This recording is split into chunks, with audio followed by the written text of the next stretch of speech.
হাতের এই পোজিশনে যদি কোনো রকমভাবে জাল চিহ্ন তৈরি হয়, সেই ক্ষেত্রে আপনাদের বৈবাহিক জীবনে অশান্তি ঝামেলা বাড়তে থাকবে। আপনাদের গুপ্ত পাটে, শরীরের গুপ্ত পাটে সমস্যা দেখা যাবে।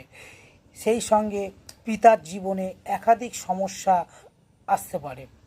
হাতের এই পোজিশনে আড়াআড়িভাবে একাধিক রেখা থাকলে আমাদের সুখ, বৈভব, প্রভাব, প্রতিপত্তি সমস্ত রকমভাবে বৃদ্ধি পাবে। আমাদের জীবনে কমফোর্ট বা আরামদায়ক জায়গা তৈরি হবে। আমার যে চ্যানেলটি রয়েছে অ্যাস্ট্রোটিক্স চ্যানেল, এই চ্যানেলটির আরও ভিডিও পেতে আপনারা চ্যানেলটি সাবস্ক্রাইব করে দিন। আপনাদের হাত সম্পর্কে নতুন নতুন তথ্য তুলে ধরব। সেই সঙ্গে জ্যোতিষ বিষয়ে অনেক গুরুত্বপূর্ণ তথ্য আপনাদের সামনে উপস্থাপনা করব, যেগুলো আপনাদের পক্ষে উপকারে আসবে।